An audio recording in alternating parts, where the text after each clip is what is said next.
सुप्रभात मंडळी. मी निलिमा पटवर्धन आणि आज पुन्हा एक छानशी गोष्ट सांगणार आहे.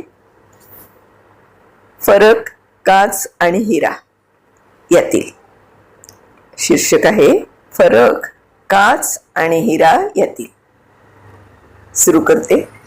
थंडीचे दिवस असतात, त्यामुळे एका राजानं त्याचा दरबार महालात न भरवता उघड्या मैदानात भरवलेला असतो.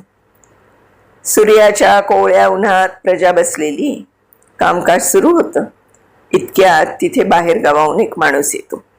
तो राजाला म्हणतो, माझ्याजवळ 2 वस्तू आहेत, त्यात एक नकली आहे आणि एक असली. मी आजवर अनेक राज्यातून फिरत आलोय. आजवर एकानेही असली वस्तू ओळखलेली नाही. ती जर तुमच्यापैकी कोणी ओळखली तर ती वस्तू तुमच्या खजिन्यात मी आनंदाने जमा करीन. मात्र कोणीच ओळखली नाही तर त्या असली वस्तूच्या किमती इतकं धन तुम्ही मला दिलं पाहिजे. आजवर माझे हे आव्हान कोणीही जिंकू शकलेलं नाही. जमलेल्या लोकात उत्सुकता पसरते. काय असेल बरं ती वस्तू? शेवटी राजा तयार असतो. तो सांगतो की ठीक आहे, चालेल, माझी संमती आहे याला. राजाच्या समोरच्या मंचावर तो माणूस आपल्या पोतडीतून 2 वस्तू काढून ठेवतो. दोन्ही सेम टू सेम असतात. काडी मात्र फरक नसतो दोन्हीमध्ये. सेम रंग, सेम ठेवण, सेम प्रकाशमान. राजा म्हणतो, त्यात काय अवघड आहे? या दोन्ही वस्तू समानच तर आहेत. हे दोन्ही हिरे आहेत.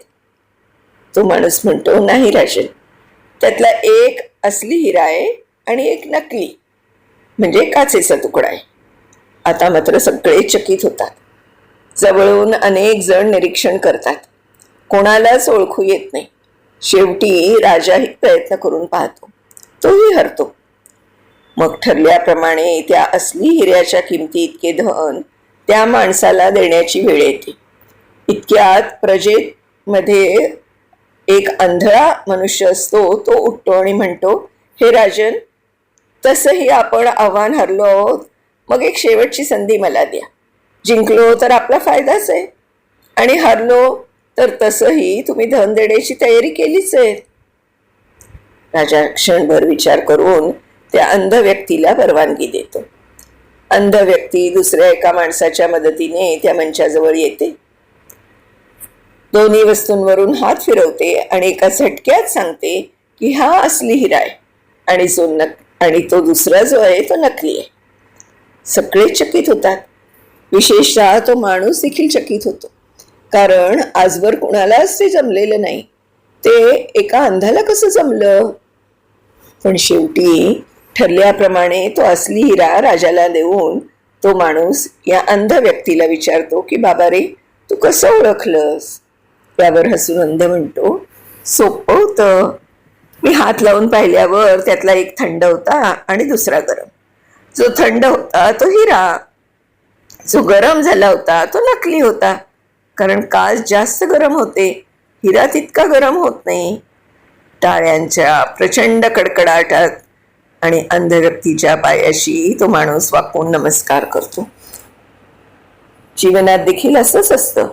जो माणूस वेळोवेळी गरम होत असतो तो काच समजावा, म्हणजे जो सारखा तापट असतो, रागवतो, आणि जो विपरीत परिस्थितीत देखील थंड म्हणजे शांत राहतो तो हिरा समजावा. त्याच्याशी मैत्री वाढवावी. अशांमुळेच आयुष्याचं सोनं होतं. पटतंय ना? ज्या कोणी ही गोष्ट लिहिलीये, खूप छान लिहिलीये.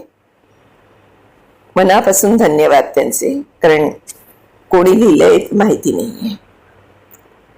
तर तुम्हाला ही आवडली असेल तर मला नक्की कळवा. धन्यवाद. उद्या पुन्हा एखाद्या अशा छानशा गोष्टीसह भेटणार आहोत. तोपर्यंत मी निलिमा पटवर्धन आपली रजा घेते. Bye bye.